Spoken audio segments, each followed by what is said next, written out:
Hello tout le monde, j'espère que vous allez bien. Je suis ravie de vous retrouver aujourd'hui dans cette nouvelle vidéo qui va consister à tirer au hasard 5 livres de ma pile à lire Livre Addict. J'aime beaucoup cette petite option qui est disponible sur leur site et également sur l'application, j'imagine. Que ce soit pour la pile à lire ou la wishlist, vous pouvez sélectionner un titre qui va sortir au hasard. J'avais déjà fait ça mais il y a un bon moment maintenant et je crois que c'était plutôt avec la wishlist. Là on va partir du côté de ma pile à lire. Actuellement et selon Livre Addict, j'ai 269 livres dans ma palle.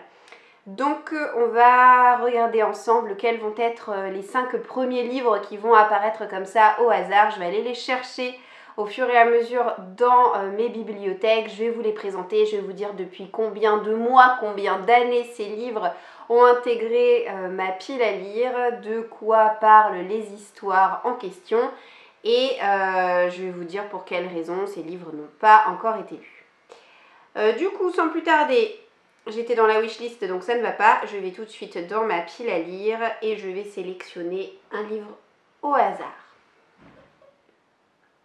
Alors, le premier livre qui apparaît, c'est un livre que j'ai acheté assez récemment. Je vais tout de suite aller le prendre, il doit pas être bien loin, il doit être juste derrière moi d'ailleurs, c'est Mémoires de la forêt. Alors voilà le livre en question, j'ai regardé sur Livre Addict, je l'ai acheté cette année au mois de mars, c'est une parution de toute façon de 2022. Que l'on doit à Michael Brun-Arnaud, un auteur français qui tient la librairie Le Renard Doré à Paris. C'est une librairie papeterie qui vend des mangas et d'autres objets de culture asiatique et il a écrit donc le premier tome de ce qui s'annonce être une série de 4 tomes qui se passe dans la forêt au cours des saisons qui défilent et ce premier tome se déroule en automne. Il est de toute beauté ce livre qui est sorti aux éditions donc l'école des loisirs parce qu'il est largement pourvu d'illustrations de ce type en couleur, alors qu'un livre soit illustré c'est assez courant mais en couleur ça l'est peut-être un petit peu moins. L'illustratrice s'appelle Sanoé et ils vont collaborer tous les deux sur les 3 autres livres de la série. Les retours sont hyper élogieux, il n'y a que des lecteurs convaincus, donc moi ça me rend d'autant plus curieuse. C'est sûr que c'est un livre que j'aimerais lire pour l'automne. Je ne sais pas encore si je vais avoir la possibilité de le lire cet automne-ci parce que j'ai déjà prévu pas mal de lectures. Peut-être que ce sera que l'année prochaine, je ne sais pas encore. Mais en tout cas, le résumé m'a l'air très prometteur, m'a l'air mignon comme tout. On va suivre principalement 2 personnages. D'un côté, on a Archibald qui est un renard qui est libraire. Et dans sa librairie, il y a plein de manuscrits que l'on peut acheter ou emprunter. Et de l'autre côté, on a Ferdinand qui est une taupe qui visiblement a la maladie d'Alzheimer puisque dans le résumé, on apprend que ses souvenirs le fuient depuis longtemps maintenant et depuis de nombreuses années, il écrit ses mémoires. Et ces mémoires, il les a déposées chez le libraire, sauf qu'un jour, à la recherche d'un souvenir en particulier, il va se rendre à la librairie et il va découvrir qu'un client est reparti avec sa précieuse mémoire. Donc évidemment, il est dans tous ses états, ça va être un petit peu l'histoire d'une quête, il va y avoir des rencontres charmantes au cours de la forêt. Voilà, ce genre d'illustration vous brosse vraiment, à mon avis, l'ambiance du roman. Ça a l'air chaleureux et mignon comme tout. Et très très bon choix au hasard. Allez, on va repartir sur une autre sélection au hasard. Pouf, je reviens en arrière. Bon, je suis tombée sur un manga. Je vous le montre pas parce que vraiment je voulais plutôt vous montrer des romans dans cette vidéo. Alors, sur quoi va-t-on tomber ? Ouh là là là là, alors là pour le coup c'est une relique de ma pile à lire, je vais tout de suite partir à sa recherche. Donc c'est Les couleurs de l'espoir de Julie Kibler. Voilà à quoi ressemble la couve et je reviens dans un instant avec le livre en question. J'ai du mal à me souvenir à quelle occasion je me le suis acheté, je crois que c'était à un salon du livre. Oh là là, alors il est dans ma pile à lire depuis 2016, vous vous rendez compte, c'est vraiment une relique de ma palle. Donc Les couleurs de l'espoir, c'est écrit par Julie Kibler et je l'ai en version poche aux éditions Pocket. Et maintenant que j'en parle, il me semble me souvenir que je me le suis peut-être acheté à Saint-Maur en poche. Bon, à vérifier, mais voilà, c'est comme ça que je vois les choses. Là, dans un premier temps, Ce qui m'avait tenté, c'est cette couverture où on voit une petite partie de deux visages, l'un blanc, l'autre noir. Ça m'a l'air de parler de ségrégation, ça m'a l'air de parler d'une histoire d'amour contrariée. J'aime beaucoup le résumé parce que il laisse présager des choses et en même temps il en dit assez peu, donc on peut s'imaginer plein de scénarios différents. En gros, on va suivre deux personnages, une coiffeuse et sa vieille cliente qui s'appelle Isabelle McAllister. Et la vieille dame qui se fait coiffer va réussir à convaincre sa coiffeuse de l'accompagner à un mystérieux enterrement dans le sud des États-Unis. Donc elles vont se lancer toutes les deux dans un sacré road trip parce que c'est pas la porte à côté. Elles vont traverser eh bien une grosse partie des États-Unis, du Texas à Cincinnati, et au fur et à mesure de leur voyage, la vieille dame va se confier auprès de sa coiffeuse et évoquer son passé de fille libre et amoureuse du temps où les différences de couleurs et les carcans de la société contrariaient les passions les plus pures.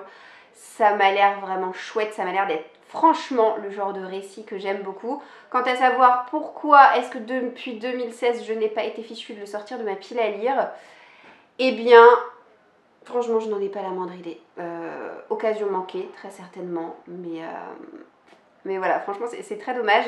Mais je suis vraiment super heureuse que le hasard ait décidé de vous montrer ce livre parce que ça le rappelle à mon bon souvenir et je me dis que vraiment je vais peut-être pas le faire traîner très longtemps parce que il me tente énormément et ça me permettra en même temps de sortir un livre qui est depuis X années dans ma pile à lire. Allez, on va passer à une autre sélection au hasard. Donc, pile à lire, hop, un livre au hasard et je vais tomber sur... Oh mon dieu, alors là aussi, c'est carrément une relique de ma pile à lire, La Déferlante. Et vu que c'est un PKJ, il doit pas être loin, bah voilà, il est carrément à portée de main, donc je le prends tout de suite. Et là, je sais très bien pourquoi est-ce que je l'ai pas lu ce livre. Donc ça va être très simple pour moi de vous en parler. Je regarde simplement depuis combien de temps je l'ai dans ma pile à lire. Ah bah, exactement depuis la même année que Les Couleurs de l'Espoir, je me le suis acheté en 2016. La Déferlante, c'est écrit par Michael Buckley et c'est donc sorti aux éditions PKJ. C'est quel style littéraire? Est-ce que c'est plutôt science-fiction ou dystopie? Franchement, je ne sais plus trop. Il avait fait beaucoup parler de lui à sa sortie et ça avait été plutôt un succès. Donc, de quoi parle le résumé? Et bah, on n'en sait pas grand chose quand on lit ce qu'il y a derrière le livre. 30 000 créatures inquiétantes surgies de la mer, les alphas. Veulent-elles nous envahir ou fuient-elles un danger terrifiant? Laëric, une humaine, et Fatome, le prince des alphas, doivent absolument s'entendre pour sauver l'humanité. Ok, ça fait un peu penser à de la science-fiction, à du post-apocalyptique éventuellement. Et on sent bien arriver l'histoire d'amour entre la jeune fille qui vient des humains et le jeune garçon qui vient de la tribu des alphas. Voilà, à chaque fois qu'il y a des espèces différentes, c'est sympa d'inclure des histoires d'amour. Et alors pourquoi est-ce que j'ai toujours pas lu ce livre? Et bah parce qu'il me tente plus des masses, voilà, depuis 2016. Et pour une autre très bonne raison, c'est que la suite, donc le tome 2, a été traduit en français. En revanche, il s'agit d'une trilogie et certainement que le succès n'a pas été au rendez-vous puisque le tome 3, lui, n'a jamais été traduit. Donc je me suis un peu sentie découragée de me dire « Ouais, alors du coup, voilà, j'ai le premier tome, éventuellement je peux me prendre le 2, mais si j'ai envie de persévérer, il faudra que je lise la suite en anglais, donc bof bof. » Et puis ce livre, depuis tout ce temps, voilà, il a eu son petit succès sur l'instant, mais on n'en entend absolument plus parler, c'est plus du tout un bouquin qui fait parler de lui, qui fait l'actualité ou quoi que ce soit. Et j'ai peur d'être déçue parce que c'est le genre de lecture que j'aimais beaucoup à la sauce futuriste, à la sauce young adulte, il y a quelques années en arrière quand j'ai démarré à l'époque avec mon blog et aussi avec cette chaîne YouTube. Mais si vous voulez maintenant, voilà, ça m'a un peu passé, j'achète moins de livres comme ça et j'ai très peur d'être déçue. Mais en même temps, je ne l'ai pas revendu. Donc si je ne l'ai pas revendu, c'est que quelque part, il m'interpelle et que j'ai quand même envie d'y jeter un coup d'œil. Donc voilà, je suis assez dubitative quand je tombe sur ce livre, c'est vrai que mon regard ne s'arrête jamais sur la couverture quand je parcours les étagères de mes bibliothèques et il est encore là depuis tout ce temps, voilà. Est-ce qu'on va encore tomber sur une autre leak de ma pile à lire de 2016, Crotte de bique à noyau? Vous n'allez pas me dire que j'en ai quand même je sais pas combien qui date de 2016 là, oh oh oh. Donc, pile à lire, c'est reparti. Un livre au hasard. Et je tombe sur... Alors, c'est un livre que je ne vais pas aller chercher très loin parce que c'est encore un PKJ. Et c'est une acquisition quand même plus récente, puisque ce livre, je me le suis acheté, je crois, l'année dernière. Donc, il s'agit de L'incroyable voyage de Coyote Sunrise. Donc, c'est écrit par Dan Gemenhardt. Voilà, je ne sais pas comment se prononce le nom de cet auteur, c'est fort dommage. Et donc on a sur le devant de la couverture une jeune fille avec ses lunettes de soleil assise sur le dessus d'un bus scolaire, et quand on retourne le livre, eh bien on voit le bus scolaire avec un barbu à la portière qui discute avec est-ce une femme ou un homme? On voit pas très bien, une femme probablement. Et des enfants qui sont aux fenêtres ou sur le bus. Voilà. On va suivre les péripéties d'une adolescente qui s'appelle Coyote et de son père qui s'appelle Rodeo. Ils ont une vie assez atypique dans le sens où ils sont sans cesse en mouvement, sans cesse en déplacement. Ils n'ont pas de maison à proprement parler, mais vivent dans un bus scolaire, ce qui vient expliquer l'illustration de la couve. Et ils sillonnent les États-Unis au gré de leurs envies. Donc on imagine que voilà, la jeune fille n'est pas scolarisée ou alors elle a une scolarité alternative. Et un jour, elle va découvrir, cette jeune fille, que le parc qui a bercé son enfance va être détruit par des engins de chantier pour certainement créer un complexe immobilier ou alors des magasins ou que sais-je, bref. Ils n'ont que 4 jours pour sillonner le pays et empêcher la destruction de se faire. Et j'aime énormément la dernière phrase du résumé, le voyage est parfois plus important que la destination. Ça sous-entend que peut-être qu'ils ne réussiront pas à faire bouger les choses, mais qu'ils vont découvrir beaucoup de choses sur eux-mêmes, très probablement pendant le voyage, parce que dans leur bus scolaire, il y a de la place.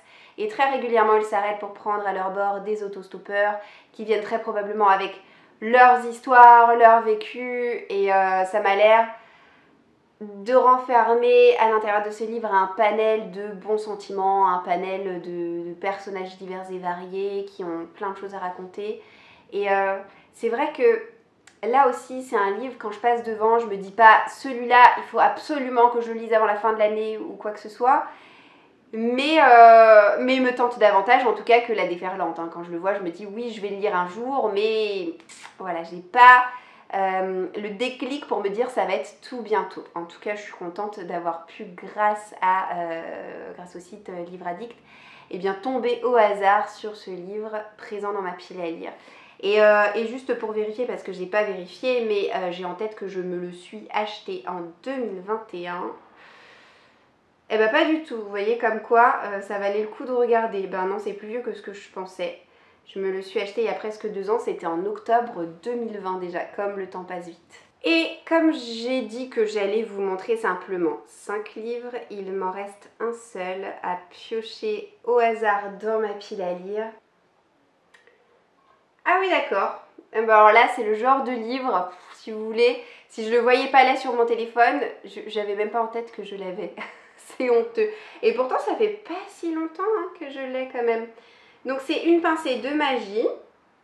Je ne sais pas combien de tomes est censé comporter cette série, mais il y en a au moins 2 qui sont sortis.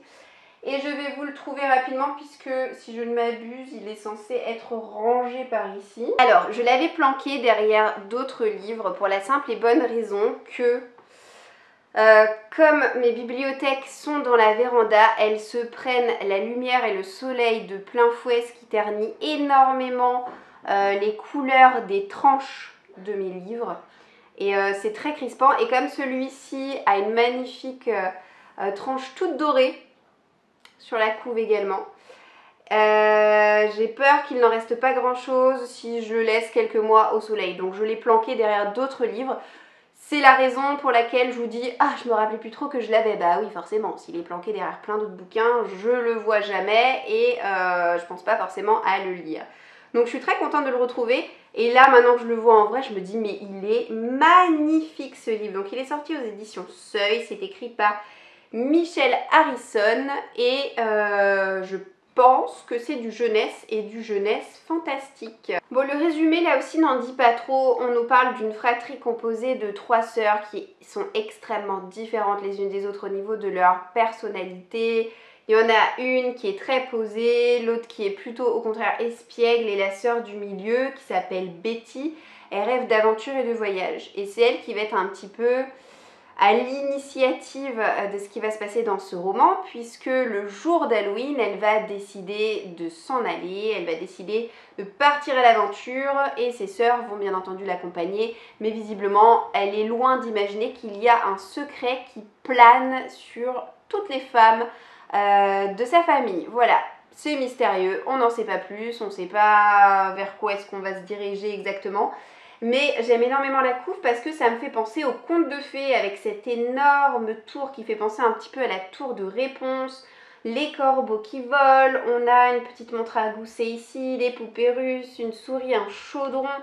Bref, moi franchement quand je vois tout ça, ça me parle, ça me fait revenir en enfance et ça m'a l'air assez prometteur. Du coup, nous avons 5 romans qui ont été choisis complètement au hasard dans cette vidéo. Vous avez vu, il y en a certains qui datent de 2021 pour les plus récents d'entre eux. Et il y en a 2 qui datent de 2016. Et ce que je décide de faire là tout de suite maintenant, c'est que ces 5 livres tirés au hasard, je décide de les lire absolument en 2023. Voilà. Donc je vais les mettre de côté, je ne sais pas trop où, dans ma bibliothèque. Et en 2023, je les lirai. Alors peut-être pas tous en début d'année, mais je me challenge de les lire voilà, courant 2023. Donc il y a 2 PKJ, un école des loisirs, un seuil et un pocket. Et c'est parfait comme ça. J'espère en tout cas que cette vidéo vous aura plu. N'hésitez pas à me dire si vous avez lu l'un des 5 livres que je vous ai montrés. À mon avis, vous êtes plusieurs à avoir déjà lu ce livre parce que il a été très médiatisé, on en a beaucoup parlé. Mais je pense que vous devez aussi être quelques-uns à avoir lu celui-ci. Et peut-être qu'à l'époque, déjà en 2016, vous étiez là et vous avez potentiellement lu ce livre. Très honnêtement, je vais le lire, mais je sais que je ne m'achèterai pas la suite et je sais que je le revendrai dans la foulée. Mais écoutez, c'est le challenge, voilà, on va être belle joueuse, on va lire ce livre, on va se faire un avis et puis au moins il laissera sa place pour un autre par la suite. Voilà, voilà. Allez, je vous souhaite de passer une très belle journée. Je vous dis d'ores et déjà à bientôt dans une prochaine vidéo. Ciao, ciao!